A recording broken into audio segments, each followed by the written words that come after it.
Hi friends, ಎಲ್ಲರೂ ಹೇಗಿದ್ದೀರಾ? Time ನೋಡ್ತಿರ್ಬೋದು 8 ಗಂಟೆ. ಇವಕ್ಕೆ ನಾನು ಇನ್ನೂ ಊಟ ಹಾಕಿಲ್ಲ, ರೈಸಿಗೆ ಇಟ್ಟಿದ್ದೀನಿ. ಆವಾಗಲೇ ಬಂದವ್ರೆ ಸೌಂಡ್ ಮಾಡಿಕೊಂಡು ಮನೆ ಒಳಗಡೆ, ಊಟ ಹಾಕಿಲ್ಲ ಅಂತೇಳಿ. ಇನ್ನೊಬ್ಳು ಇಲ್ಲ ಅವಳು ಅಡಿಯಲ್ಲಿ.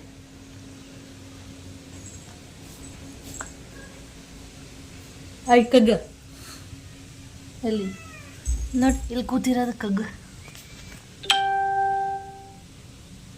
ಊಟ ಬೇಕಂತೆ ಅವರಿಗೆ. ಈ ಸುಂದ್ರಿ ಇಲ್ಲಿ, ಆ ಸುಂದ್ರಿ ಅಲ್ಲಿ. ನಾನು ರೈಸ್ಗೆ ಇಟ್ಟಿದ್ದೀನಿ, ಇನ್ನೊಂದು 10 ನಿಮಿಷ ಆಗುತ್ತೆ. ಹಾಗೆ ತಿಂಡಿಗೆ ಹಾಗಲಕಾಯಿ ಪಲ್ಯ ಮತ್ತು ರೊಟ್ಟಿ. ಏನು ಅಂದೆ?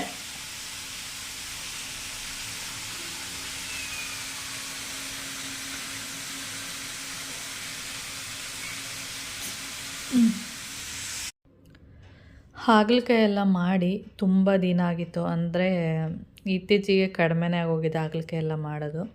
ಅಂದರೆ ಈ ನಾನ್ ವೆಜ್ ಎಲ್ಲ ಮಾಡಿರ್ತೀವಿ ನೋಡಿ, ಚಿಕನ್ನು ಆ ಥರದ್ದೆಲ್ಲ ಮಾಡಿದಾಗ ಅದು ಅಂದರೆ ಚಿಕನ್ನು ಕೂಡ ಹೀಟು, ಈ ಹಾಗಲಕಾಯಿ ಏನಿದೆ ಅದು ಕೂಡ ಹೀಟು ಅಂದ್ಬಿಟ್ಟು ಕಡಿಮೆ ಮಾಡಿಬಿಟ್ಟಿದೆ. ಅದಕ್ಕೆ ಮೋಹನ್ ಮಾಮ ನಿನ್ನೆ ರಾತ್ರಿ ತಂದಿರೋದು. ನೀನು ಇತ್ತೀಚೆಗೆ ಹಾಗಲಕಾಯಿ ಎಲ್ಲ ಮಾಡ್ತಾನೆ ಇಲ್ಲ. ಅಂದರೆ ಹಾಗಲಕಾಯಲ್ಲಿ ಪಲ್ಯ ಅಥವಾ ಸಾಂಬಾರು 2 ಮಾಡ್ತಾ ಇರ್ತೀನಿ ಅವಾಗವಾಗ. ಪಲ್ಯ ಮಾಡಿದ್ರೆ ರೊಟ್ಟಿ ಚಪಾತಿಗೆಲ್ಲ ಮಾಡಿರ್ತೀನಿ, ಸಾಂಬಾರು ಮಾಡಿದ್ರೆ ಮುದ್ದೆ, ಮತ್ತು ಅದರಲ್ಲೂ ಕೂಡ ಚಪಾತಿ ರೊಟ್ಟಿ ಎಲ್ಲ ತಿನ್ಬೋದು. ಆದರೆ ರೊಟ್ಟಿಗೆ ಪಲ್ಯನೇ ಚೆನ್ನಾಗಿರುತ್ತೆ ಅಂದ್ಬಿಟ್ಟು ಅದಕ್ಕೆ ಮೋಹನ್ ಮಾಮ ಮಾಡು ಅಂಥೇಳಿ ತೊಗೊಬಂದಿದ್ರು. ಅದರಲ್ಲಿ ಸ್ವಲ್ಪ ಆಫೀಸಿಗೆ ಕಳಿಸಿದ್ದೀನಿ.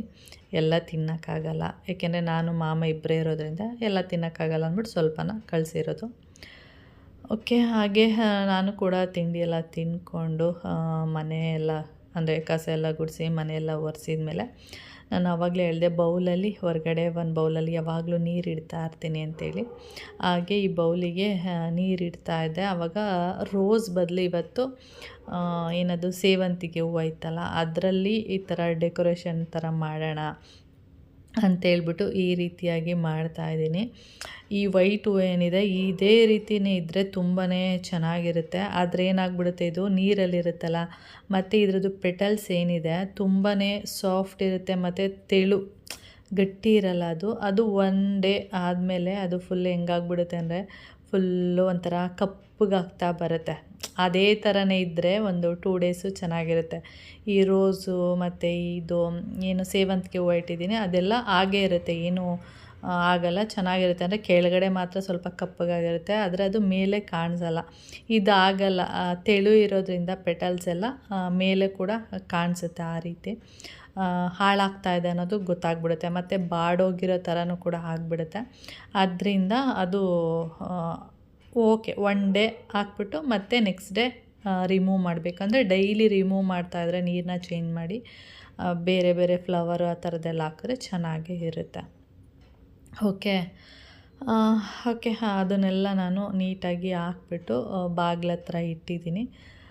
ಇವಾಗ ಮತ್ತೆ ಮಧ್ಯಾಹ್ನಕ್ಕೆ ಅಡುಗೆ ಮಾಡಬೇಕಿತ್ತು.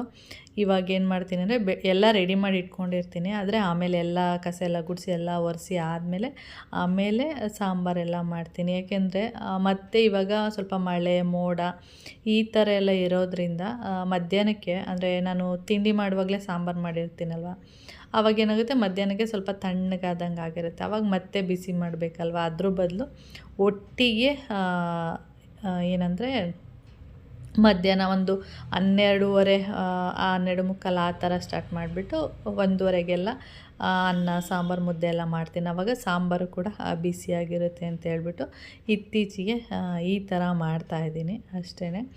ಹಾಗೆ ಇವತ್ತು ಟೊಮೆಟೊ ಸಾಂಬಾರು ಮಾಡೋಣ ಅಂಥೇಳಿ, ಇದೂ ಅಷ್ಟೇ ತುಂಬ ದಿನ ಆಗಿತ್ತು. ಅಂದರೆ ಮಾಡ್ತಾಯಿರ್ತೀವಿ, ವೀಕ್ಲಿ ಒಂದ್ಸರಂತೂ ಈ ಟೊಮೆಟೊ ಸಾಂಬಾರು ಈ ಥರದ್ದೆಲ್ಲ ಇರುತ್ತೆ. ಅದಕ್ಕೆ ನಾನು ಇದೇ ಮಾಡೋಣ ಅಂಥೇಳಿ ಈ ಜೀರಿಗೆ ಸಾಂಬಾರು ಮಾಡೋಣ ಅಂತ ಫಸ್ಟ್ ಅಂದ್ಕೊಂಡೆ. ಅದು ಏನಂದರೆ ಸ್ವಲ್ಪ ಜೀರಿಗೆ ಮೆಣಸು ಎಲ್ಲ ಹಾಕಿರ್ತೀವಲ್ಲ, ಅಂದರೆ ಈ ಥರ ವೆದರಿಗೆ ಮಳೆ ಎಲ್ಲ ಬರ್ತಾ ಇದೆಯಲ್ಲ, ಈ ಥರ ವೆದರಿಗೆ ಒಳ್ಳೆಯದು. ಆದರೆ ಬೇಡ ಅಂತ ಹೇಳ್ಬಿಟ್ಟು ನಾನೇ ಈ ಟೊಮೆಟೊ ಸಾಂಬಾರನ್ನ ಮಾಡ್ತಾಯಿದ್ದೀನಿ. ಚೆನ್ನಾಗಿರುತ್ತೆ. ಇದು ಮುದ್ದೆಗೆಲ್ಲ ತಿನ್ನೋಕ್ಕಾಗಲ್ಲ, ಬರೀ ರೈಸಿಗಾದರೆ ಸಖತ್ತಾಗಿರುತ್ತೆ. ಒಬ್ಬೊಬ್ಬರು ಇದನ್ನು ಟೊಮೆಟೊ ರಸಮ್ ಅಂತಾರೆ, ನಾವೆಲ್ಲ ಟೊಮೆಟೊ ಸಾಂಬಾರು ಅಂತ ಹೇಳ್ತೀವಿ. ಓಕೆ, ಅದನ್ನು ಹಾಗೆ ಒಗ್ಗರಣೆಗೆ ಹಾಕ್ಬಿಟ್ಟು ಬೆಕ್ಕಿಗೆ ಬೆಳಿಗ್ಗೆ ಕಾಲು ಹಾಕಿರಲಿಲ್ಲ. ಏನಂದರೆ ಅದಕ್ಕೆ ಏನಾದರೂ ಒಂದು ಕೋಳಿ ಕಾಲು ಗೊತ್ತಲ್ಲ ನಿಮಗೆ, ಚಿಕನ್, ಅದಕ್ಕೇನಾದರೂ ಬೆಳಿಗ್ಗೆನೇ ಹಾಕ್ಬಿಟ್ರೆ ಬರಲ್ಲ ಮನೆಗೆ, ಹೊರಗಡೆ ಹೋಗೋದು, ಅಲ್ಲಿ ಕೆಳಗಡೆನೇ ಸುತ್ತಾಡೋದು ಆ ಥರ ಮಾಡ್ತಾ ಇರುತ್ತೆ. ನಾನು ಅವಾಗ ಡೋರ್ನ ಓಪನ್ ಮಾಡಿ ಮತ್ತು ಗೇಟೆಲ್ಲ ಓಪನ್ ಮಾಡಿ ಇಡಬೇಕು. ಅದಕ್ಕೆ ಏನು ಮಾಡ್ತೀನಿ, ಆಮೇಲೆ ಅಂದರೆ ಮೋನ್ ಮಾಮೆಲ್ಲ ಹೋದ್ಮೇಲೆ ಆಮೇಲೆ ಚಿಕನ್ ಎಲ್ಲ ಹಾಕ್ತೀನಿ. ಆವಾಗ ಏನು ಮಾಡುತ್ತೆ, ಅದು ಎಲ್ಲೂ ಹೋಗಲ್ಲ, ನಾನು ಹಿಂದೆನೇ ಸುತ್ತುತ್ತಾ ಇರುತ್ತೆ. ಯಾಕೆಂದರೆ ಇವಳು ಚಿಕನ್ ಹಾಕ್ತಾಳೆ, ಹಾಕಿರಲ್ವಲ್ಲ, ಬೆಳಿಗ್ಗೆನೇ ಹಾಕ್ಬಿಟ್ರೆ ನಾನು ಹಿಂದೆ ಬರಲ್ಲ ಅದು, ಅದಕ್ಕೆ ಆಮೇಲೆ ಹಾಕ್ತೀನಿ. ಅದಕ್ಕೆ ನಾನು ಹಾಗೆ ಸಾಂಬಾರು ಮಾಡ್ತಾಯಿದ್ನಲ್ಲ, ಆ ಟೈಮಲ್ಲಿ ನಾನು ಹಿಂದೆನೇ ಸುತ್ತುತ್ತಾ ಇತ್ತು. ಆವಾಗ ಸರಿ ನಿನಗೆ ಹಾಕ್ಬಿಡ್ತೀನಿ ಅಂದ್ಬಿಟ್ಟು ಅದಕ್ಕೆ ಹಾಕಿದ್ದೀನಿ. ನೋಡಿದ್ರೆ ಆ ಪುಟಾಣಿ ಹಲ್ಲಲ್ಲಿ ನೀಟಾಗಿ ಆ ಮೂಳೆಯಿಂದ ಹಿಡಿದು ನೀಟಾಗಿ ಕಡಿದು ತಿನ್ನುತ್ತೆ ಈ ಥರ. ಓಕೆ, ಹಾಗೆ ಈ ತುಳಸಿ ಗಿಡ ಏನಿದೆ ಇದರಲ್ಲಿ ನೋಡ್ಬೋದು ಸೀಡ್ಸ್ ಎಲ್ಲ ತುಂಬ ಬಂದಿದೆ. ನಾನು ಆವಾಗವಾಗ ಅದನ್ನೆಲ್ಲ ಕಟ್ ಮಾಡಿ ತೆಗಿತಾ ಇರ್ತೀನಿ, ಆದ್ರೂ ತುಂಬ ಬಂದ್ಬಿಟ್ಟಿದೆ. ಇವಾಗ ಇಷ್ಟ ಆಗಿಬಿಟ್ಟಿದೆ, ನನಗೂ ಬೇಜಾರಾಗ್ಬಿಟ್ಟಿದೆ ಅದನ್ನು ತೆಗೆದು. ಅದಕ್ಕೆ ಇವಾಗ ಏನು ಮಾಡ್ತೀನಿ, ಆ ಗಿಡನೇ ತೆಗೆದ್ಬಿಟ್ಟು ಬೇರೆ ಗಿಡ ಹಾಕೋಣ ಅಂದ್ಬಿಟ್ಟು ನಾನು ಸುಮ್ಮನೆ ಆಗಿಬಿಟ್ಟಿದ್ದೀನಿ, ಹಾಗೆ ಬಿಟ್ಟಿದ್ದೀನಿ. ಗೊತ್ತಿಲ್ಲ, ಒಂದೊಂದು ಸರಿ ಏನಾಗುತ್ತೆ ಅಂದರೆ ಚೆನ್ನಾಗಿ ಬರುತ್ತೆ ತುಳಸಿ, ಒಂದೊಂದು ಸರಿ ಈ ಥರ ಎಷ್ಟೇ ಅದನ್ನು ರಿಮೂವ್ ಮಾಡ್ತಾಯಿದ್ರೂ ಆ ಸೀಡ್ಸು ಬೆಳೀತಾನೆ ಇರುತ್ತೆ ಆ ಥರ. ಅದಕ್ಕೆ ನಾನು ಈ ಸರಿ ಬೇಡ, ಸುಮಾರು ದಿನ ಆಯ್ತಲ್ವ, ಅದಕ್ಕೆ ಅದನ್ನು ಚೇಂಜ್ ಮಾಡಿಬಿಟ್ಟು ಬೇರೆ ತುಳಸಿನ ಹಾಕೋಣ ಅಂದ್ಬಿಟ್ಟು ಹಾಗೆ ಬಿಟ್ಬಿಟ್ಟಿದ್ದೀನಿ. ಅದಕ್ಕೆ ಅಷ್ಟೊಂದು ಸೀಡ್ಸ್ ಎಲ್ಲ ಬಂದುಬಿಟ್ಟಿದೆ, ಅದರಿಂದ ನಾನು ಸುಮ್ಮನೆ ಆಗಿಬಿಟ್ಟಿದ್ದೀನಿ. ಅದೆಷ್ಟು ಬರುತ್ತೆ ಬರಲಿ. ಇವಾಗ ಕೆಳಗಡೆ ಇದೆ ತುಳಸಿ ಗಿಡಗಳು, ಇದನ್ನು ತೆಗೆದುಬಿಟ್ಟು ಆಮೇಲೆ ಹಾಕೋಣ ಅಂಥೇಳಿ. ಓಕೆ, ಹಾಗೆ ಇಲ್ಲಿ ಗುಮ್ಮು ನೋಡ್ತಿರ್ಬೋದು, ನನ್ನ ತೊಡೆ ಮೇಲೆ ಮಲ್ಕೊಂಡಿದೆ. ಅದು ಗಾಯ ಬಂದು ನಿನ್ನೆ ಅವ್ರ ಅಪ್ಪ ಬಂದು ಕಚ್ಚಿ ಹೋಗಿರುವಂಥದ್ದು. ಅದು ಸ್ವಲ್ಪ ಬೋನ್ ಹತ್ರ ಊದ್ಕೊಂಡಂಗೆ ಆಗಿದೆ. ಅದು 1 ದಿನ ಅಥವಾ 2 ದಿನ ಇರುತ್ತೆ, ಅದಾದಮೇಲೆ ಅದು ಸರಿ ಹೋಗುತ್ತೆ. ಅಂದರೆ ಅದು ಮಳೆಯೆಲ್ಲ ಬರ್ತಾ ಇದೆ ನೋಡಿ, ಅದರಿಂದ ಅದು ಆರಾಮಾಗಿ ಇಲ್ಲಿ ಬೆಚ್ಚಗೆ ಮಲ್ಕೊಂಡಿರೋದು. ಮಳೆ ಅಂತೂ ಜೋರಾಗಿ ಬರ್ತಾಯಿತ್ತು, ಜೋರಾಗೆಲ್ಲ ಬಂದು ಮನೆ ಒಳಗಡೆ ಎಲ್ಲ ನೀರು ಬಂದು, ಆ ನೀರೇನಾಗುತ್ತೆ ಅಂದರೆ ಮಳೆ ಬರಬೇಕಾದ್ರೆ ಗಾಳಿ ಬೀಸುತ್ತೆ ನೋಡಿ, ಆ ಟೈಮಲ್ಲಿ ಆ ನೀರು ಮನೆ ಒಳಗಡೆ ಬರುತ್ತೆ. ಇಲ್ಲಾಂದ್ರೇನು ಅಷ್ಟೊಂದೇನು ಬರಲ್ಲ, ಸ್ವಲ್ಪ ಲೈಟಾಗಿ ಉದುರಿರುತ್ತೆ ಅಷ್ಟೇ. ಇವಾಗ ಸ್ವಲ್ಪ ಗಾಳಿ ಜೊತೆನೂ ಸ್ವಲ್ಪ ಬರ್ತಿರೋದ್ರಿಂದ ಅದು ಮನೆ ಒಳಗಡೆ ಎಲ್ಲ ನೀರು ಬಂದು ಆ ಟಿ ವಿ ಸ್ಟ್ಯಾಂಡ್ ಏನಿದೆ, ನಾವು ಹಾಗೆ ಬಿಟ್ಟರೆ ಆ ಟಿ ವಿ ಸ್ಟ್ಯಾಂಡ್ ಒಳಗಡೆ ಆ ನೀರೆಲ್ಲ ಹೋಗ್ಬಿಡುತ್ತೆ. ಆಮೇಲೆ ಒರೆಸ್ಕೋಬೇಕು. ಓಕೆ, ಚಿಳಿ ಯಾಕೆ ಅಂದರೆ ಮಳೆ, ಜೋರು ಮಳೆ ಬರ್ತಾ ಇದೆ. ಮಾಮ ಆಫೀಸ್ಗೆ ಹೋಗ್ಬೇಕಾದ್ರೆ ಹೇಳ್ತಾಯಿದ್ರು 3 ಗಂಟೆಯಿಂದ ಮಳೆ ಆಗುತ್ತೆ ಅಂತೇಳಿ. ಗೂಗಲಲ್ಲಿ ತೋರಿಸ್ತಾ ಇರುತ್ತಲ್ಲ ಯಾವ ಟೈಮಿಂಗ್ಸಿಗೆ ಮಳೆ ಆಗುತ್ತೆ ಏನು ಅಂತೇಳಿ. ಇವಾಗ ನೋಡಿ ಮಳೆ ನೀರು ಹರ್ಕೊಂಡೇ ಬರ್ತಿದೆ, ಹೊರಗಡೆ ಮಾಪೆತ್ಕೊಬಂದು ಒರೆಸ್ಬೇಕು. ಓಕೆ, ಹಾಗೆ ಹಂಗನ್ಬಿಟ್ಟು ಹೋದ್ರು ಮೋನ್ ಮಾಮ. ಒಂದು 1/4 ಗಂಟೆಗೆ ಮಳೆ ಸ್ಟಾರ್ಟ್ ಆಯಿತು. 3 ಗಂಟೆಗೆ ಸ್ಟಾರ್ಟ್ ಆಗಿದೆ ಮಳೆ, ಅಂದರೆ ಸಣ್ಣದಾಗಿ ಹನಿ ಬೀಳ್ತಾಯಿತ್ತು. ಇವಾಗ ಜೋರಾಗಿ ಮಳೆ ಬೀಳ್ತಾ ಇದೆ. ಓಕೆ, ಹಾಗೆ ಏನಂದರೆ ಮೋನ್ ಮಾಮನಿಗೆ ಆಗಲೇ ಬೇಜಾರಾಗ್ತಿದೆಯಂತೆ, ಮಗ ಊರಿಗೆ ಹೋಗಿದ್ದಾನಲ್ಲ, ಅದರಿಂದ ಬೇಜಾರಾಗ್ತಿದೆ. ಅದಕ್ಕೆ ಶನಿವಾರ ಮತ್ತು ಭಾನುವಾರ ಇರೋದಕ್ಕೆ ಬೇಜಾರು. ಅವನಿದ್ರೆ ಸ್ವಲ್ಪ ಮಾತಾಡ್ಕೊಂಡು ಅದು ಏನೋ ಒಂದು ಇರುತ್ತಲ್ಲ, ಏನೋ ಒಂಥರ ಚೆನ್ನಾಗಿರುತ್ತೆ ಮನೆ. ಅದಕ್ಕೆ ಅವನು ಇಲ್ವಲ್ಲ, ಬೇಜಾರಾಗುತ್ತೆ. ಅದಕ್ಕೆ ಶನಿವಾರ ಊರಿಗೆ ಹೋಗೋಣ ಅಂತ ಹೇಳ್ತಿದ್ದಾರೆ. ಸರಿ, ನೋಡೋಣ, ಇನ್ನೂ ಗೊತ್ತಿಲ್ಲ. ಹೋಗಿ ಬರೋಣ, ಏನು ಮಾಡೋದು, ನಾವಿಬ್ಬರೇ ಇರ್ತೀವಿ, 4 ಅನಿಸುತ್ತೆ. ಅದಕ್ಕೆ ಹೋಗಿ ಬರೋಣ ಅಂತ ಹೇಳ್ತಿದ್ದಾರೆ. ಹಾಗೆ ಏನಂದರೆ ಊರಿಗೆ ಅಥವಾ ನಾವು ಸಿಟಿಗೆ ಎಲ್ಲಾದರೂ ಹೋಗಿ ಬರಲಿ, 1 ದಿನ ಅಥವಾ 2 ದಿನ ಆಗಲಿ, ಅದೇನಾಗುತ್ತೆ ಅಂದರೆ ಹೋಗಿ ಬರೋದ್ರೊಳಗಡೆ ಏನಾದರೂ ಒಂದು ಸ್ವಲ್ಪ ಚೇಂಜಸ್ ಆಗಿರುತ್ತೆ ಮನೆ ಹತ್ರ. ಇಲ್ಲ ಏನೋ ಒಂದು ಆಗಿರುತ್ತೆ, ಇಲ್ಲ ಏನಾದರೂ ಒಂದು ಸ್ವಲ್ಪ ಚೇಂಜಸ್ ಅಂತೂ ಆಗಿರುತ್ತೆ.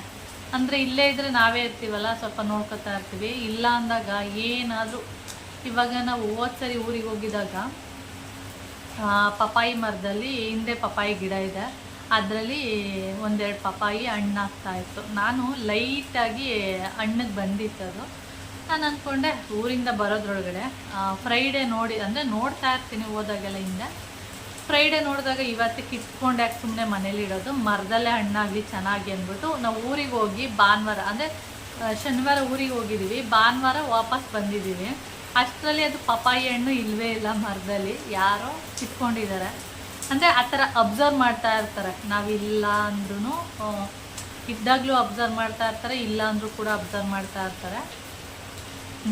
ಇಲ್ಲದೇ ಇರೋದನ್ನ ನೋಡಿ ಅವರು ಆ ಪಪಾಯಿ ಹಣ್ಣನ್ನ ಕಿತ್ಕೊಂಡು ಹೋಗಿರೋದು. ಯಾಕೆಂದರೆ ಮೋಹನ್ ಬೆಳಿಗ್ಗೆ ಎದ್ದ ತಕ್ಷಣವೇ ವಾಕಿಂಗ್ ಮಾಡ್ತಾ ಇರ್ತಾರಲ್ಲ, ನೋಡಿರ್ತಾರೆ. ಆವತ್ತು ವಾಕಿಂಗ್ ಮಾಡಿಲ್ವಲ್ಲ, ಓ ಇಲ್ಲ ಇವರು ಅಂದ್ಬಿಟ್ಟು ಹೋಗ್ಬಿಟ್ಟು ಕಿತ್ಕೊಂಡಿದ್ದಾರೆ.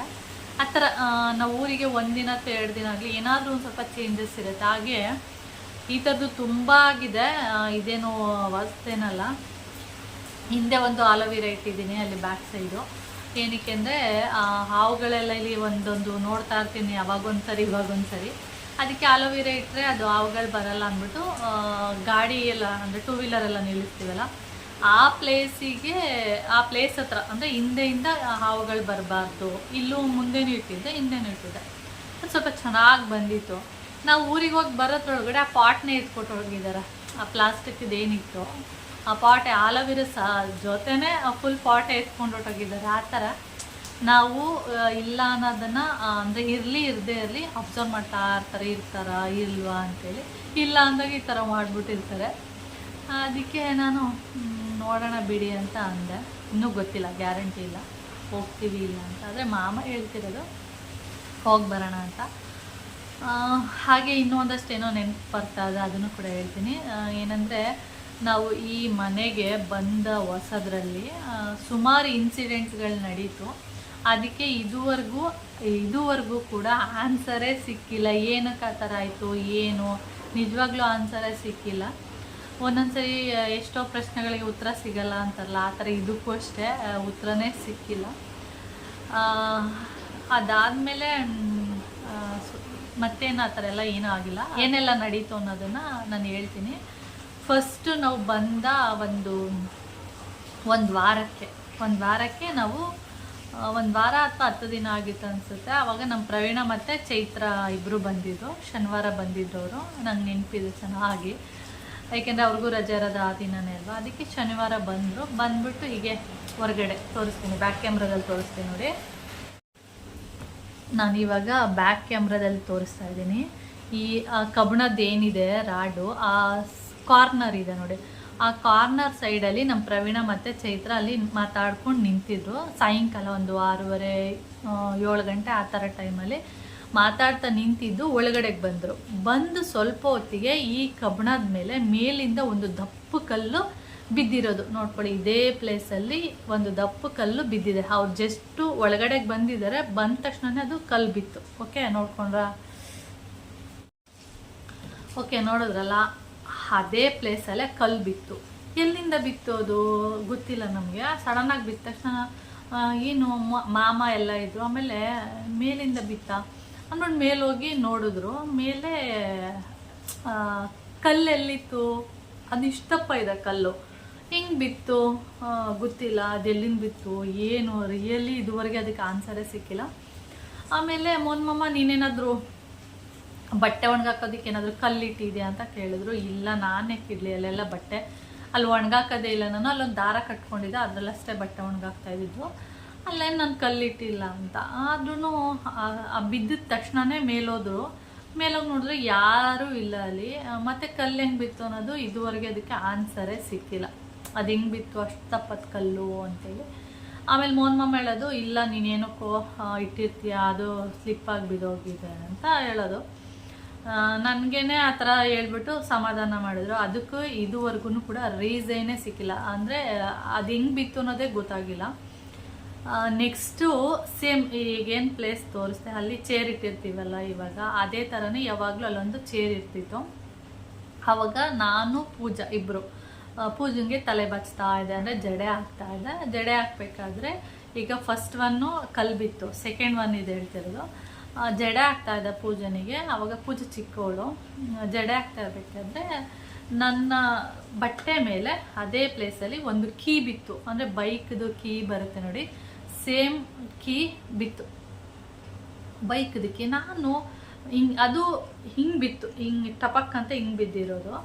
ನಾನು ಹಿಂಗೆ ಬಿದ್ದ ತಕ್ಷಣ ಕೀ ಅಂತ ನೋಡ್ಬಿಟ್ಟು ಮೇಲೆ ನೋಡಿದೆ, ಮೇಲೆ ಯಾರೂ ಇಲ್ಲ, ಸೇಮ್ ಪ್ಲೇಸು, ಮೇಲೆ ಯಾರೂ ಇಲ್ಲ. ಆಮೇಲೆ ಇದು ಹೆಂಗೆ ಬತ್ತು ಕೀ ಅಂತೇಳಿ ನಾನು ನೋಡಿದೆ, ಗೊತ್ತಿಲ್ಲ ಅದು ಹೆಂಗೆ ಬಿತ್ತು ಅಂತ, ಯಾರು ಬೀಸಾಕೋರು ಏನೂ ಗೊತ್ತಿಲ್ಲ ಇದುವರೆಗೆ. ಆಮೇಲೆ ಮೋಹನ್ ಮಾಮ ಸಂಜೆ ಬಂದಮೇಲೆ ಅವ್ರಿಗೆ ಹೇಳ್ದೆ ಈ ಥರ ಆಯಿತು ಅಂತ. ಮೇಲಿಂದ ಯಾರು ಬಿಸಾಕಕ್ಕೆ ಸಾಧ್ಯ, ಯಾರೋ ಕೆಳಗಡೆಯಿಂದ ಎಸ್ತಿರ್ಬೋದು ಅಂತ ಅಂದರು. ಆಮೇಲೆ ಕೆಳಗಡೆ ಅವತ್ತು ಕೆಳಗಡೆ ಮನೇಲೊಬ್ಬರು ಸಾಸ್ರಿ ಇದ್ದರು, ಅವರು ಅವ್ರದ್ದು ಒಂದು ಕಾರ್ನ ಸೇಲ್ ಮಾಡ್ತಾಯಿದ್ರು. ಅಂದರೆ ಅಕ್ಕಿ ಬಿದ್ದ ಟೈಮಲ್ಲಿ ಅವ್ರದ್ದೊಂದು ಕಾರ್ ಇತ್ತು, ಅದನ್ನ ಸೇಲ್ ಮಾಡೋಕ್ಕೆ ಯಾರೋ ಜನಗಳೆಲ್ಲ ಬಂದಿದ್ರು, ಅವ್ರು ನೋಡ್ತಾ ಇದ್ರು. ನಮ್ಮ ಪಾಡಿಗೆ ನಾವು ಇಲ್ಲಿ ಕೂತ್ಕೊಂಡಿದ್ವಿ. ಅದನ್ನ ಹೇಳ್ದೆ, ಯಾರೋ ಬಂದಿರೋ ಹಿಂಗೆ ನೋಡ್ತಾ, ಅವರಲ್ಲಿ ಯಾರೋ ಒಬ್ರು ಬಿಸಾಕಿರ್ಬೇಕು ಅಂತ. ಮೇಲಕ್ಕೆ ಯಾರಾದರೂ ಬಿಸಾಕ್ತಾರೆ, ಮೇಲಕ್ಕೆ ಬಿಸಾಕಿದ್ರೆ ಹಿಂಗೆ ಹೋಗಿ ಬೀಳುತ್ತೆ, ಹಂಗೆ ಬಿದ್ದಾಗ ಅದು ಕರೆಕ್ಟ್. ನನಗೆ ಹಿಂಗೆ ಬಿದ್ದಿದೆ, ಹಿಂಗೆ ಟಪಕ್ ಅಂತ ಈ ಥರ ಸ್ಟ್ರೈಟಾಗಿ ಬಿದ್ದಿರೋದು. ಮಾಮ ಈ ಥರ ಹೇಳಿದ್ರು, ಯಾರೋ ಕೆಳಗಡೆಯಿಂದ ಬಿಸಾಕಿದ್ದಾರೆ ಬಿಡು ಅಂತೇಳಿ. ಸರಿ, ಓಕೆ, ಅದಕ್ಕೂ ಇದುವರೆಗೆ ಉತ್ತರನೇ ಸಿಗಲಿಲ್ಲ. ಓಕೆ, ಇನ್ನೊಂದು ಮೂರನೇದು ಏನಂದರೆ, ಮೇಲೆ ಒಂದ್ಸರಿ ನಮ್ಮಮ್ಮ ಎಲ್ಲ ಬಂದಿದ್ರು. ಆವಾಗ ನಾವು ಬಟ್ಟೆ ಒಣಗಾಕ್ತೀವಿ, ಅಮ್ಮ ಮತ್ತು ನಾನಿಬ್ಬರು ಹೋಗ್ಬಿಟ್ಟು ಬಟ್ಟೆ ಒಣಗಾಕಿದ್ವಿ. ಅಂದರೆ ಆ ಸೈಡು ಆವಾಗ ಆಂಟಿ, ಪಕ್ಕದ ಮನೆ ಆಂಟಿ ಮತ್ತು ನಾನಿಬ್ಬರು ಯಾವಾಗಲೂ ಆ ಕಡೆ ಸೈಡು. ಒಂದು 6 ತಂತಿ ಇತ್ತು, 6 ತಂತಿಯಲ್ಲಿ ಅವರೊಂದು 4 ತಂತಿ ಹಾಕೋತಿದ್ರು, ನಾನೊಂದು 3 ತಂತಿ, ಆ ಥರ 6-7 ಇತ್ತು ತಂತಿಗಳು. ನಾನೊಂದು 3 ತಂತಿಗೆ ಬಟ್ಟೆ ಹಾಕೋತಿದ್ದೆ. ಅಂದರೆ ನಮ್ಮ ಮನೇಲಿ 3 ಜನ ಅಲ್ವಾ, ಅಷ್ಟು ಬಟ್ಟೆ ಇರ್ತಿಲ್ಲ. ಅವ್ರ ಮನೇಲಿ 4 ಜನ ಇದ್ರು, ಅವ್ರಿಗೆ ಬಟ್ಟೆ ಎಲ್ಲ ಜಾಸ್ತಿ ಇರ್ತಿತ್ತು. ನಾನು 2 ತಂತಿ, ಅಕಸ್ಮಾತ್ ಜಾಸ್ತಿ ಇದ್ದರೆ 3 ತಂತಿಗೆ ಬಟ್ಟೆನ ಹಾಕಿ ಒಣಗಾಕಿ ಬರ್ತಿದ್ದೆ ಯಾವಾಗಲೂ. ಆವತ್ತು ಪಕ್ಕದ ಮನೆ ಆಂಟಿ ಇಲ್ಲ, ಊರಿಗೆ ಹೋಗಿದ್ದಾರೆ. ಆವಾಗ ನಮ್ಮಮ್ಮ ನಾನಿಬ್ಬರು ಬಟ್ಟೆ ಎಲ್ಲ ಒಗೆದ್ಬಿಟ್ಟು ತೊಗೊಂಡೋಗಿ ಬಟ್ಟೆನ ಒಣಗಾಕಿದ್ದೀವಿ ಮೇಲೆ, ಆಯಿತಾ. ಒಣಗಾಕ್ಬಿಟ್ಟು ಸಂಜೆ, ಅಂದರೆ ಯಾವಾಗಲೂ ಅವಾಗ ಮೊದಲೆಲ್ಲ ಹೇಗೆಂದರೆ ಹೊರಗಡೆ ಬಿಸಿಲಿಗೆ ಒಣಗಾಕ್ತಿದ್ವಲ್ಲ, ಆವಾಗ ಬೆಳಿಗ್ಗೆ ಒಣಗಾಕೋದು, ಸಾಯಂಕಾಲ ಹೋಗಿ ಬಟ್ಟೆ ಎಲ್ಲ ಎತ್ಕೊಬರೋದು, ಆ ಥರನೇ ಇತ್ತು. ಬಿಸಿಲಲ್ಲಿ ಇರ್ತೀವಿ, ಇವಾಗ ಅದು ಒಳಗಡೆ ಹಾಕ್ಬಿಟ್ಟಿರ್ತೀನಿ, ಯಾವಾಗ ಬೇಕಾದರೆ ಅವಾಗ ಹೋಗಿ ಎತ್ಕೊಬೋದು. ಸರಿ ಆಯಿತು ಅಂದ್ಬಿಟ್ಟು ಅಮ್ಮ ನಾನಿಬ್ರು ಹೋಗಿ ಬಟ್ಟೆ ಎಲ್ಲ ಒಣಗಾಕಿದ್ವಿ. ಅದೇ ಸಾಯಂಕಾಲ ಒಣಗಿತ್ತು ಅಂದ್ಬಿಟ್ಟು ಹೋಗಿ ಬಟ್ಟೆ ಎಲ್ಲ ಎತ್ಕೊಬಂದಿದ್ದೀವಿ. ಎತ್ಕೊಬಂದಿಟ್ಬಿಟ್ಟು ಮಡ್ಚಿಪ್ಪಿ ಎಲ್ಲ ಆಯಿತು. ಆಮೇಲೆ ಅದು ನೆಕ್ಸ್ಟ್ ನಮ್ಮ ಅಮ್ಮ ಮತ್ತು ಅಕ್ಕನೂ ಇದ್ದರು, ಪೂಜೆ ಅಮ್ಮ ಇದ್ದರು, ಅವರಿಬ್ಬರು ಊರಿಗೆ ಹೋದ್ರು. ಊರಿಗೆ ಹೋಗ್ಬೇಕಾದ್ರೆ ಅಮ್ಮನಿಗೆ ಸೀರೆ ಉಟ್ಕೊಳ್ಳೋದಕ್ಕೆ ಅಂತೇಳಿ ಸೀರೆಗಳನ್ನ ಕೊಟ್ಟಿದ್ದೆ. ಅದನ್ನು ಮತ್ತೆ ಪ್ಯಾಕ್ ಮಾಡಿ ನಾನು ಮಂಚದ ಕೆಳಗಡೆ ಇರ್ತೀನಲ್ವ, ಅಲ್ಲೇ ಇಟ್ಬಿಡೋಣ ಅಂತ ಹೇಳ್ಬಿಟ್ಟು ಆ ಸೀರೆನ ಹುಡುಕ್ತಾ ಇದ್ದೀನಿ. ಅಂದರೆ ಅಮ್ಮನಿಗೆ ಕೊಟ್ಟಿದ್ನಲ್ಲ, ಒಂದು ಪಿಂಕ್ ಕಲರ್ ಸ್ಯಾರಿ ಕೊಟ್ಟಿದ್ದೆ, ಅದನ್ನು ಹುಡುಕ್ತಾ ಇದ್ದೀನಿ, ಸಿಗ್ತಾ ಇಲ್ಲ ಆ ಸೀರೆ. ಎಲ್ಲೋಯ್ತು ಈ ಸೀರೆ, ನಮ್ಮ ಅಕ್ಕ ಏನಾದರೂ ತೊಗೊಂಡು ಹೋದ್ರಾ ಅಂತ ನನಗೆ ಡೌಟ್ ಬಂತು. ನಮ್ಮ ಅಕ್ಕ ಹಂಗೆಲ್ಲ ತೊಗೊಂಡೋಗಲ್ಲ, ಏನಾದರೂ ತೊಗೊಂಡೋಗೋದಾದರೆ ಹೇಳ್ತಾಳೆ ಈ ಥರ ಈ ಸೀರೆ ತೊಗೊಂಡೋಗ್ಲಾ ಅಂತೇಳಿ. ಅವಳೇನು ಕೇಳೂ ಇಲ್ಲ, ಅವಳು ತೊಗೊಂಡು ಹೋಗಿಲ್ಲ. ಏನಾಯ್ತಿದು ಸೀರೆ ಅಂದ್ಬಿಟ್ಟು ಎಲ್ಲ ಬಟ್ಟೆನ ಮತ್ತೆ ಅಲ್ಲಿ ಬಟ್ಟೆಯಲ್ಲಿ ಮಡ್ಚಿಟ್ಟಿದ್ವಿ, ಅಲ್ಲೆಲ್ಲ ನೋಡಿದೆ. ನನಗೆ ಆ ಸೀರೆನೇ ಸಿಕ್ಕಿಲ್ಲ. ಮತ್ತು ಸುಮ್ಮನೆ ಆಗ್ಬಿಟ್ಟು, ಆದ್ರೂ ಅದೇನಾಗ್ಬಿಡುತ್ತೆ ಅಂದರೆ ತಲೆಯಲ್ಲಿ ಕೊರಿತಾ ಇರುತ್ತೆ, ಏನಾಯಿತು ಅಂತೇಳಿ. ಅದಾದಮೇಲೆ ನನಗೆ ಮೋಹನ್ ಮಾಮನಿಗೂ ಹೇಳ್ದೆ, ಈ ಥರ ಏನೋ ಸೀರೆ ಕಾಣಿಸ್ತಾ ಇಲ್ಲ ಅಂತ. ಇವರು ನಿಮ್ಮ ಅಕ್ಕ ಯಾರ ತೊಗೊಂಡೋಗಿರ್ತಾರ ಬಿಡು ಅಂತ ಅವರು. ಆಮೇಲೆ ಸರಿ ಆಯಿತು ಅಂದ್ಬಿಟ್ಟು ಸುಮ್ಮನೆ ಆಗೋದೆ. ಆದರೂ ನನಗೆ ಅದು ಕುತೂಹಲ ತಡ್ಕೊಳಕ್ಕಾಗಿಲ್ಲ. ಸಂಜೆನಾಗ ಫೋನ್ ಮಾಡಿಬಿಟ್ಟು ಈ ಥರ ಪಿಂಕ್ ಕಲರ್ ಸೀರೆ ತೊಗೊಂಡೋಗಿದ್ಯಾ ನೀನು ಅಂತ ನಮ್ಮ ಅಕ್ಕನ ಕೇಳ್ದೆ. ಅದಕ್ಕೆ ನಮ್ಮ ಅಕ್ಕಂದು, ಇಲ್ಲ ನಾನೇ ತೊಗೊಂಡೋಗ್ಲಿ ಸೀರೆನ, ಏನಾದ್ರು ತೊಗೊಬಂದಿದ್ದಿದ್ರೆ ನಾನು ನಿನ್ಗೆ ಹೇಳ್ತಾ ಇದ್ದೆ, ನಾನು ತಗೊಬಂದಿಲ್ಲ ಅಂತ ಅಂದು. ನಮ್ಮ ಅಮ್ಮನಿಗೂ ಆ ಥರ ಸೀರೆ ಎಲ್ಲ ಎತ್ಕೊಂಡು ಹೋಗೋ ಹುಚ್ಚಿಲ್ಲ, ಇವಳಿಗೂ ಇಲ್ಲ. ಆದರೂ ಏನಾಯಿತು, ಮತ್ತೆ ಹೋದೆ ಟೆರೆಸ್ ಮೇಲೆ, ನೋಡಿದೆ ಬಂದೆ, ಅಲ್ಲೆಲ್ಲೂ ಸೀರೆ ಇಲ್ಲ. ಆಮೇಲೆ ಮತ್ತೆ ಅದೇ ರಾತ್ರಿನೇ ಮತ್ತೆ ನನಗೆ ಅದೇ ಒಂಥರ ತಲೆಯಲ್ಲಿ ಕೊರಿತಾ ಇತ್ತು. ಒಂದು 9:30-10 ಗಂಟೆ ಆಗಿದೆ. ಮತ್ತೆ ಒಂದ್ಸರಿ ಟೆರೆಸ್ ಮೇಲೆ ಈ ಕಡೆ ಸೈಡು, ಅಂದರೆ ಈ ನಮ್ಮ ಸೈಡು ಟೆರೆಸ್ ಇದೆಯಲ್ಲ, ಆ ಕಡೆ ಸೈಡ್ ಹೋಗ್ಬಿಟ್ಟು ನೋಡೋಣ ಅಂದ್ಬಿಟ್ಟು ಅಲ್ಲೋಗಿ ನೋಡ್ತೀನಿ. ಆ ಕಡೆ ಅಲ್ಲೊಂದು ದಾರ ಕಟ್ಕೊಂಡಿದ್ದೆ ನಾನು, ಆ ಕಡೆ ದಾರದ ಮೇಲೆ ಸೀರೆ ಇದೆ. ಅದು ಹೆಂಗೆ, ಇದು ಒಂಥರ ಆಶ್ಚರ್ಯ. ಯಾಕೆಂದರೆ ಪಕ್ಕದ ಮನೆ ಆಂಟಿ ಇದ್ದಿದ್ದಿದ್ರೆ ಅವ್ರಿಗೆ ಜಾಗ ಸಾಕಾಗಲ್ಲ ಅಂದ್ಬಿಟ್ಟು ನಾವು ಈ ಕಡೆ ಒಣಗಾಕಿದ್ದೀವಿ ಅಂತ ಹೇಳ್ಬೋದಿತ್ತು. ಅವತ್ತು ಆಂಟಿ ಇಲ್ಲ, ಊರಿಗೆ ಹೋಗಿದ್ದಾರೆ, ನಾವೊಬ್ಬರೇ ಇದ್ದಿದ್ದು. ಬಟ್ಟೆ ಎಲ್ಲ ಒಣಗಾಕಿ ಇನ್ನೂ ತಂತಿಗಳಿತ್ತು. ನಮ್ಮಮ್ಮ ಅಂತೂ ಇಷ್ಟೊಂದು ತಂತಿಗಳೆಲ್ಲ ಯಾಕೆ ಕಟ್ಕೊಂಡಿದ್ದೀರಾ, ಒಂದು 4 ಕಟ್ಕೊಂಡಿದ್ರೆ ಸಾಕಾಗ್ತಿತ್ತಲ್ವ ಅಂತ ನಮ್ಮಮ್ಮ ಹೇಳಿದ್ರು. ಅದಕ್ಕೆ ನಾನು ಹೇಳಿದೆ, ನಾವು ಅವರು ಇದ್ದಾರೆ ನಾವು ಇದ್ದೀವಲ್ಲ, ಇಬ್ಬರು ಒಟ್ಟಿಗೆ ಹಾಕ್ದಾಗ ಸಾಕಾಗಲ್ಲ, ಬೇಕು ಅಂತ ಹೇಳಿ ಬಂದಿದ್ದೀವಿ. ಹಾಗೆ ಇನ್ನೂ ಒಂದಷ್ಟು ತಂತಿಗಳು ಉಳಿದಿದೆ, ಆದರೆ ನಾನೇ ಇದ್ದೀನಿ ಅಲ್ಲಿ, ನನಗೆ ನೆನಪಿದೆ, ಎಲ್ಲ ಬಟ್ಟೆಗಳನ್ನ ಇಲ್ಲೇ ಒಣಗಾಕ್ಬಿಟ್ಟು ಬಂದಿದ್ದೀವಿ. ಆದರೆ ಆ ಸೀರೆ ಅಲ್ಲಿ ಹೆಂಗೋಯ್ತು ನಿಜವಾಗ್ಲೂ ಇದುವರೆಗೆ ಅದಕ್ಕೆ ಆನ್ಸರೇ ಸಿಕ್ಕಿಲ್ಲ. ಮೋಹನ್ ಮಾಮಂಗೆ ಹೇಳಿದ್ರೆ ಇದಕ್ಕೆ ಅವರು ಏನೋ ಒಂದು ಉತ್ತರ ಕೊಡ್ತಿದ್ರು, ಎಲ್ಲೋ ನೀವೇ ಮರೆತ್ಬಿಟ್ಟು ಆ ಕಡೆ ತೊಗೊಂಡೋಗಿ ಹಾಕಿರ್ತೀರಾ ಹಂಗೆ ಹಿಂಗೆ ಅಂತ ಏನೇನೋ ಹೇಳಿದ್ರು. ಸ್ವಲ್ಪ ದಿನ ಹಂಗೆ ಅದೆಲ್ಲ ಮೈಂಡಲ್ಲಿ ಹಂಗಂಗೆ ಕೊರೀತಾ ಇತ್ತು. ನಿಜವಾಗ್ಲೂ ಅದಕ್ಕೆ ಇದುವರೆಗೂ ಆನ್ಸರೇ ಸಿಕ್ಕಿಲ್ಲ. ಓಕೆ, ನೆಕ್ಸ್ಟ್ ಇನ್ನೊಂದೇನಂದರೆ, ನಾವು ಮಲಗೋ ಟೈಮಲ್ಲಿ ರಾತ್ರಿ ಟೈಮು ಏನಂದರೆ ಮೇಲೆ ಯಾರೋ ಓಡಾಡ್ದಂಗೆ ಆಗೋದು. ಆ ಟೈಮಲ್ಲಿ ಸ್ವಲ್ಪ 1 ವರ್ಷ ಅಲ್ಲಿ ತನಕ ಹಂಗೆ ಆಗ್ತಾಯಿತ್ತು. ಯಾರೋ ಓಡಾಡ್ದಂಗೆ ಆಗೋದು ಗೊತ್ತಾಗುತ್ತೆ. ಇವಾಗ ನಾವು ಈಗ ಫಸ್ಟ್ ಫ್ಲೋರಲ್ಲಿ ಇದ್ದೀವಲ್ವಾ, ಗ್ರೌಂಡ್ ಫ್ಲೋರಲ್ಲಿರೋರಿಗೆ ನಾವೇನಾದ್ರು ಓಡಾಡಿದ್ರೆ ಅಥವಾ ಸೋಫಾ ಹೇಳಿದ್ರೆ, ಈ ಟಿಫೈ ಏನಿದೆ ಇದನ್ನೇನಾದರೂ ಹೇಳಿದ್ರೆ ಗೊತ್ತಾಗ್ಬಿಡುತ್ತೆ, ಈ ಥರ ಎಳಿತಾ ಇದ್ದಾರೆ ಅಂದರೆ ಆ ಸೌಂಡು ಕೆಳಗಡೆ ಮನೆಯವ್ರಿಗೆ ಕೇಳಿಸುತ್ತೆ. ಅದೇ ಥರ ನನಗೆ ಕೇಳಿಸೋದು ಯಾವಾಗಲೂ ಅಲ್ಲಿ ಯಾರೋ ಓಡಾಡ್ತಿರೋ ಥರ, ದಿಮ್ಮಿ ದಿಮ್ಮಿ ಅನ್ನೋ ಥರ, ಕುಣಿಯೋ ಥರ ಮೇಲೆ, ಆ ಥರ ಎಲ್ಲ ಆಗೋದು. ಎಷ್ಟೋ ದಿನ ಆ ಥರ ಆಗಿದೆ. ಮಾಮನಿಗೂ ತೋರಿಸಿ ನೋಡಿ ಕೇಳಿಸ್ಕೊಳ್ಳಿ ಅಂತ ಹೇಳಿದ್ದೀನಿ. ಆ ಥರನೇ ಸುಮಾರು ದಿನ ಅಬ್ಸರ್ವ್ ಮಾಡಿಬಿಟ್ಟು ಒಂದಿನ ಮಾಮ ಈ ಥರ ಆಗ್ತಾ ಇರುತ್ತೆ ಅಂದ್ಬಿಟ್ಟು ಒಂದಿನ ಹೋಗಿ ನೋಡಿದ್ರು. ಅಲ್ಲಿ ಯಾರೂ ಇಲ್ಲ, ಆದ್ರೂ ಆ ಥರ ಸೌಂಡ್ ಬರ್ತಿತ್ತು. ಅಂದರೆ ಇವ್ರು ಹೋದಾಗ ಸೌಂಡ್ ನಿಲ್ತಿತ್ತು, ಮತ್ತು ಇವ್ರು ಬಂದಮೇಲೆ ಮತ್ತೆ ಅದೇ ಥರನೇ ಸೌಂಡ್ ಆಗೋದು. ನಮಗೆ ನಿಜವಾಗ್ಲೂ ಒಂಥರ ಶಾಕ್ ಅನ್ಸೋದು, ಇದು ಏನಪ್ಪ ಇದೆಲ್ಲ ಹಿಂಗಾಗ್ತಿದೆ ಇಲ್ಲಿಗೆ ಬಂದಮೇಲೆ ಅಂತೇಳಿ. ಆದರೆ ಮಾಮ ಇದಕ್ಕೆಲ್ಲ ತಲೆ ಕೆಡಿಸ್ಕೊತಿಲ್ಲ. ನಾನು ಸ್ವಲ್ಪ ತಲೆ ಕೆಡಿಸ್ಕೊತಿದ್ದೆ. ಯಾವಾಗಲೂ ಹಿಂಗೆ ಸ್ವಲ್ಪ ದಿನ ಅದೇ ಥರನೇ ಇತ್ತು, ಏನೋ ಯಾರೋ ಓಡಾಡೋ ಥರ ಆ ಥರ ಎಲ್ಲ ಫೀಲ್ ಆಗೋದು. ಇದುವರೆಗೂ ಅದು ಸ್ವಲ್ಪ ದಿನ ಇತ್ತು ಆ ಥರ. ಸುಮಾರು 1 ವರ್ಷ ತನಕ ನಾವು ಬಂದಮೇಲೆ 1 ವರ್ಷ ತನಕ ಈ ಥರದ್ದೆಲ್ಲ ನಡೆದಿರೋದು 1 ವರ್ಷದೊಳಗಡೆ. ಅದಾದಮೇಲೆ ಮತ್ತೆ ಈ ಥರದ್ದು ಏನೂ ಆಗಿಲ್ಲ. ಇದಕ್ಕೆ ನಿಜವಾಗ್ಲೂ ಇದುವರೆಗೆ ಏನು ಕಾರಣ, ಇದಕ್ಕೆಲ್ಲ ಯಾರು ಈ ಥರ ಮೇಲಿನ ಕಲ್ಲು ಬಿಸಾಕಿರೋದು ಯಾರು, ಅಥವಾ ಕೀ ಬಿಸಾಕಿದ್ದೆ ಯಾರು, ಸೀರೆ ತೊಗೊಂಡೋಗಿ ಅಲ್ಲಾಕಿದ್ದೆ ಯಾರು, ಅಲ್ಲಿ ಯಾರು ಕುಣಿತಾ ಇದ್ರು, ಇದಕ್ಕೆ ಮಾತ್ರ ಇದುವರೆಗೂ ಉತ್ತರನೇ ಸಿಕ್ಕಿಲ್ಲ. ನನಗೆ ಒಂದೊಂದ್ಸರಿ ಶಾಕ್ ಆಗುತ್ತೆ. ಆಮೇಲೆ ಸ್ವಲ್ಪ ದಿನ ಆದಮೇಲೆ ಇತ್ತೀಚೆಗೆ ಒಂದು 5-6 ವರ್ಷ ಆಗಿದೆ. 5-6 ವರ್ಷದಿಂದ ಈ ಬಟ್ಟೆ ಒಳಗಡೆ ಒಣಗಾಕ್ತೀನಲ್ಲ, ಅಲ್ಲೇನಾಗಿತ್ತು ಅಂದರೆ ಯಾರೋ ಬಂದು ಬಟ್ಟೆಗಳನ್ನ ಒಂದಷ್ಟು ಎತ್ಕೊಂಡು ಹೋಗಿದ್ರು. ಅದು ಯಾರು ಏನು ಅಂತ ಗೊತ್ತಿಲ್ಲ. ನಾನು ಸುಮ್ಮನೆ ಗೆಸ್ ಮಾಡಿದ್ದು, ಅಲ್ಲಿ ಗೆಸ್ಟ್ ಹೌಸಿಗೆ ಬರ್ತಾರಲ್ಲ, ಅಂದರೆ ಗೆಸ್ಟ್ ಹೌಸಿಗೆ ಬರೋರಲ್ಲ, ಗೆಸ್ಟ್ ಹೌಸ್ನ ನೋಡ್ಕೋತಾರಲ್ಲ, ಅವ್ರು ಯಾರಾದರೂ ಮೇಲೆ ಬರ್ತಿರ್ತಾರೆ ಯಾವಾಗಲಾದ್ರೂ ಒಂದೊಂದ್ಸರಿ ಸುಮ್ಮನೆ ಹಾಗೆ ರೌಂಡ್ ಹಾಕೊಂಡು. ಅವರೇನಾದರೂ ಅಂದರೆ ಡೋರ್ ಇರಲಿಲ್ಲ, ಟೆರೆಸ್ಗೆ ಹೋಗುವಾಗ ಒಂದು ಡೋರ್ ಬರುತ್ತಲ್ಲ, ಅಲ್ಲಿ ಡೋರ್ ಇರಲಿಲ್ಲ. ಅಂದರೆ ಡೋರ್ ಇತ್ತು, ಅದು ಕಳ್ಕೊಂಡಿತ್ತು, ಸುಮ್ಮನೆ ಹಂಗೆ ನಿಲ್ಲಿಸಿದ್ವಿ ಅಷ್ಟೇ. ಆ ಡೋರ್ ಇರಲಿಲ್ವಲ್ಲ, ಅದರಿಂದ ಅವರು ನೋಡ್ಕೊಂಡಿದ್ರು. ಅದಕ್ಕೆ ನಾವು ಇಲ್ದಿರೋ ಟೈಮ್ ನೋಡಿಕೊಂಡು ಬಟ್ಟೆನ ಎತ್ಕೊಂಡು ಹೋಗಿದ್ದಾರೆ ಅಂತ ಅದೊಂದು ಸ್ವಲ್ಪ ಸಮಾಧಾನ ಆಯಿತು, ಇವರು ಯಾರೋ ಎತ್ಕೊಂಡು ಹೋಗಿರ್ತಾರೆ ಅಂತೇಳಿ. ಈ 4ಕ್ಕೆ ಇದುವರೆಗೂ ನನಗೆ ಆನ್ಸರೇ ಸಿಕ್ಕಿಲ್ಲ. ಆ ಥರ ಒಂದೊಂದಕ್ಕೆ ಆನ್ಸರೇ ಸಿಗೋದಿಲ್ಲ. ಏನು ಅವಾಗ ಒಂದೊಂದ್ಸರಿ ಹೆಂಗಾಗ್ಬಿಡುತ್ತೆ ಅಂದರೆ, ತಲೆಗೆ ಅದು ನೆನೆಸ್ಕೊಂಡಾಗ ತಲೆಗೆ ಹುಳ ಬಿಟ್ಕೊಂಡಂಗೆ ಆಗ್ಬಿಡುತ್ತೆ. ಸ್ವಲ್ಪ ದಿನ ನಿಜವಾಗ್ಲೂ ಹೆಂಗೆಂಗೋ ಅನ್ಸೋದು ನನಗೆ, ಇದೇನಪ್ಪ ಇದು ಕಲ್ಲು ಬಿಸಾಕಿದ್ದು, ಇದೆಲ್ಲ ನೆನೆಸ್ಕೊಂಡಾಗ ಏನಿರ್ಬೋದು ಆ ಥರ ಭಯ ಆಗ್ತಿತ್ತು. ಸುಮಾರು 1 ವರ್ಷ ತನಕ ಈ ಥರದ್ದು ಒಂದೊಂದು ಆಗ್ತಾನೆ ಇತ್ತು. ಅದಾದಮೇಲೆ ಆ ಥರದ್ದು ಏನೂ ಸದ್ಯಕ್ಕೆ ಆಗಿಲ್ಲ. ಅಂದರೆ ಭಯ ಏನಿಲ್ಲ, ನಾನು ಆರಾಮಾಗಿರ್ತೀನಿ. ಆದರೆ ಈ ಥರದ್ದೆಲ್ಲ ಆದಾಗ, ಅವಾಗ ನಾವು ಫಸ್ಟ್ ಈ ಮನೆಗೆ ಬಂದು ಹೊಸದ್ರಲ್ಲಿ ಆ ಥರ ಎಲ್ಲ ಆದಾಗ ಖಂಡಿತ ಭಯ ಆಗುತ್ತೆ. ಈ ಥರ ಎಲ್ಲ ಸಡನ್ನಾಗಿ ಆಗ್ಬಿಟ್ರೆ, ಯಾರೋ ಇಷ್ಟು ತಪ್ಪಿನ ಕಲ್ಲನ್ನ ಮೇಲಿಂದ ಬಿಸಾಕಿದ್ದಾರೆ, ಅದು ನಾನಂತೂ ಖಂಡಿತ ಇಟ್ಟಿಲ್ಲ. ನನಗೆ ನೆನಪಿದೆ, ಅಷ್ಟು ತಪ್ಪಿನ ಕಲ್ಲು ಇಲ್ಲಿ ಇಲ್ಲವೇ ಇಲ್ಲ. ಹಿಂಗೆ ಬಿತ್ತು ಮೇಲಿಂದ ಅಂತ ನಿಜವಾಗ್ಲೂ ಶಾಕ್ ಮಾತ್ರ. ಅಕಸ್ಮಾತ್ ನಮ್ಮ ಪ್ರವೀಣ ಚೈತ್ರ ಅಲ್ಲೇ ನಿಂತಿದ್ರೆ ಅವ್ರು ತಲೆಗೆ ಬೀಳೋದು. ಅದೇನಾಯಿತು, ಆ ಕಬ್ಬಣಕ್ಕೆ ಬಿತ್ತಲ್ಲ, ಅದು ಸೌಂಡ್ ಆಯಿತು ಡಮಾರ್ ಅಂತ. ಆವಾಗ ನಾವು ಒಳಗಡೆಯಿಂದ ಹೊರಗಡೆ ಹೋಗಿ ಬಂದು ನೋಡುವಾಗ ಕಲ್ಲು ಅದು ಕೆಳಗಡೆ ಬಿದ್ದಿತ್ತು. ಕಬ್ಬಣಕ್ಕೆ ಬಿದ್ದು ಅಲ್ಲಿಂದ ಕೆಳಗಡೆ ಬಿದ್ದಿತ್ತು. ಅಷ್ಟು ದಪ್ಪ ಕಲ್ಲು ಯಾರು ಬಿಸಾಕಿರ್ಬೋದು?